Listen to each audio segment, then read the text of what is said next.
김정은이가 사실 이제 40살인데 우리 나이로 체중이 140kg이 나간다 그러지 않습니까? 뭐 우리 쓰는 용어로 하면 초고도 비만 상태인데 상당히 좀 위험한 것 같아. 김정은이도 김주애를 자기 후계자로 만들려고 그러면 군부를 장악을 해야 되니까 김주애가 지금 등장했던 화면이 전부 70% 이상이 군 관련된 거라고 그러지 않습니까? 이제 그런 측면에서 김주애가 후계자가 될 거라고 봅니다. 그 이유는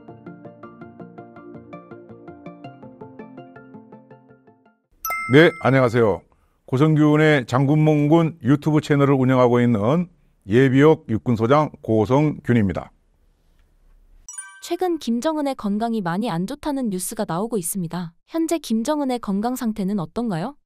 예, 그 보도를 보니까는 김정은이가 사실 이제 40살인데 우리 나이로 체중이 140kg이 나간다 그러지 않습니까?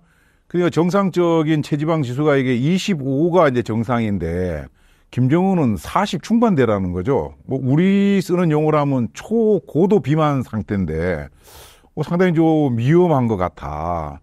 원래 김정은이가 그렇게까지 몸무게가 안 나갔었는데 정권을 넘겨받고 난 뒤에 뭔가 이제 그 할아버지 김일성 흉내를 뭐 낸다 그래갖고 체중을 막 불리고 하다 보니까 그걸 일부러 안 빼는 건지 안 빠지는 건지는 모르지만은 아마 그 생활 스타일이 빠지지 않을 것 같아요. 뭐 담배 입에다 달고 살고 있고 또 과음도 많이 하는 것 같고 거기다가 뭐 스위스 뭐 에멘탈 치즈인가요? 저는 뭐 먹어본 기억도 안 나는데 그런 걸 뭐 워낙 좋아한다 그러니까 뭐 살찔 수밖에 없는 것 같아. 그리고 우리가 추정할 수 있는 것은 우리 뭐 병에 이제 가족력이라는 게 있는데 김정은 그 집안이 할아버지도 그렇고 아버지도 그렇고 이 심혈관 계통에 문제가 있었던 걸로 제가 알고 있어요. 그래서 김일성, 김정일이가 다 그 당뇨, 고혈압 그거에 의한 통풍 같은 게 있었던 걸로 얘기가 나는데 김정은도 뭐 그런 걸 충분히 갖고 있을 걸로 생각이 돼요. 그래서 기존에 쓰던 약제가 뭐 잘 안 들으니까 새로운 약제를 지금 뭐 찾아 나섰다 이렇게까지 보도가 되고 있는데 우리가 그냥 봐서도 알 수 있듯이 건강 상태가 분명히 안 좋다 이렇게 느껴집니다. 김주애가 후계자 수업을 듣고 있다는 속보가 나오고 있습니다. 김정은은 왜 이렇게 빨리 후계자 준비를 하는 걸까요? 김정은 후계자는 사실 이제 뭐 김주애다 이렇게 이제 우리 국정원에서 이야기를 했지 않습니까?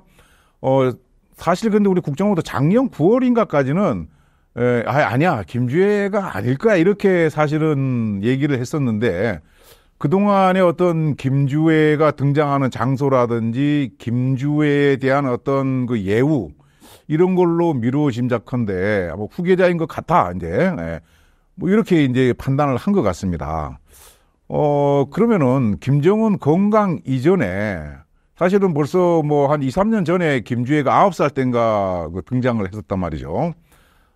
김정은 입장에서는 내 건강도 건강이지만은 내가 김정일 아버지로부터 권력을 승계받았을 때 이게 만만치 않더라.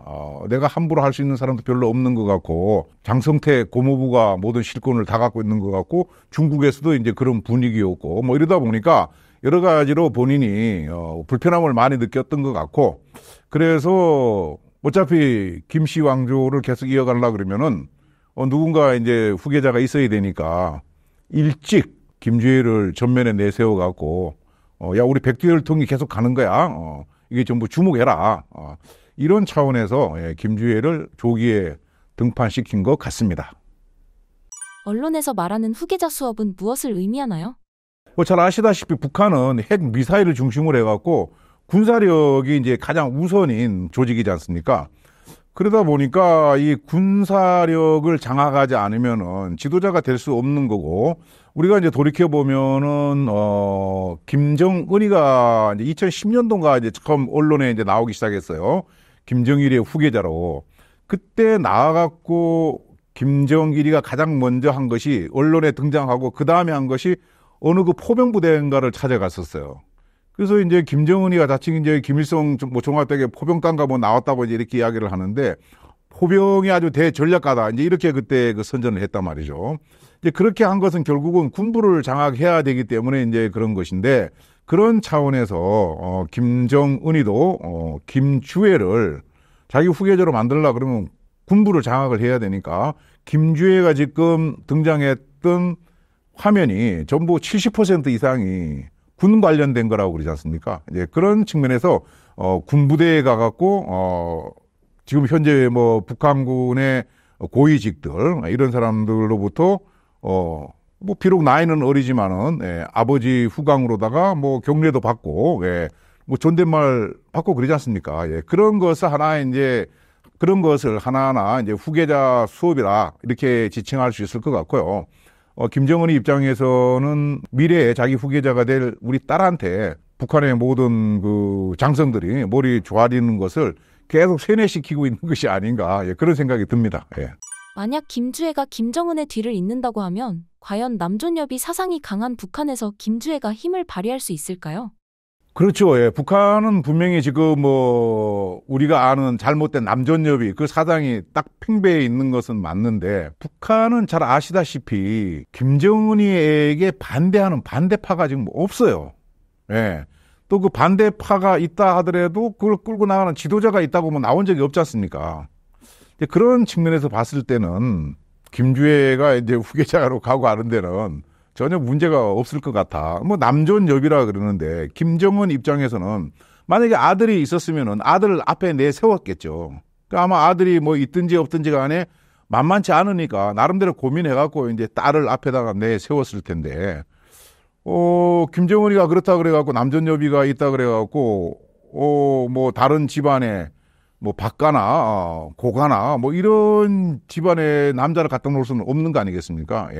그래서 나름대로 일찍 후계자 수업을 하면서 나이 많은 사람들, 계급 높은 사람들부터 시작해서 인민들에 이르기까지 김주애에게 다 충성을 지금부터 할 수 있도록 이런 여건을 지금 마련하고 있기 때문에 그대로 뭐 진행해 나가는데 문제가 없지 않겠는가 그런 생각이 드네요. 김주애와 김여정의 충돌 가능성은 없나요? 그거 참 어려운 얘기인데 남의 속내를 우리가 어떻게 알겠습니까? 그런데 이제 북한은 지금 김정은을 중심으로 해갖고 모든 것이 공고하게 돼 있는 것 같아요. 우리가 이제 김정은이가 취임하고 난 이후에 보면은 일단 군부를 몇 차례에 걸쳐갖고 다 숙청시키고 자기 입맛에 맞는 사람을 다 포진시켜 놨잖아요. 그 외에도 마찬가지예요. 그 일반 정치나 뭐 당에 있는 높은 사람들도 숙청시키거나 처형시켜갖고 다 자기 사람으로 해놨거든요. 근데 우리가 이제 뉴스를 들으면은 뭐 아무개가 숙청됐다 이렇게 했는데 며칠 뒤에 또 나타나는 경우도 있었고 누구는 처형당했다 그랬는데 다시 부활해서 나타나는 경우도 있었거든요. 그런 걸로 봤을 때 북한에서는 김정은이가 아주 강력하게 장악을 하고 있기 때문에 그 김여정이가 뭐 갑자기 오늘 내일 김정은이가 잘못돼갖고 김주애가 아직 미성년자가 뭘 모르는 상태니까 뭐 섭정이라 그러나요? 뭐 그런 걸 당분간 할 수 있을지는 몰라도 그 기회를 갖고 김여정이가 이거 내 거야 하고 할 확률은 적지 않겠는가. 김정은이도 포악한지는 몰라도 멍청하다고 생각하지 않는다면은 뭐 그 정도 안전장치는 해놓지 않겠는가. 몰래 누군가 김여정이가 자기가 잡으려고 그러면은 자기 사람을 만들어 놔야 되는데 북한 같은 그런 시스템에서 그걸 김정은이가 모를 수 있겠는가. 그런 측면에서 뭐 김주애와 김여정이의 어떤 직접적인 충돌은 뭐 있지 않을 것 같아 하는 개인적인 생각입니다.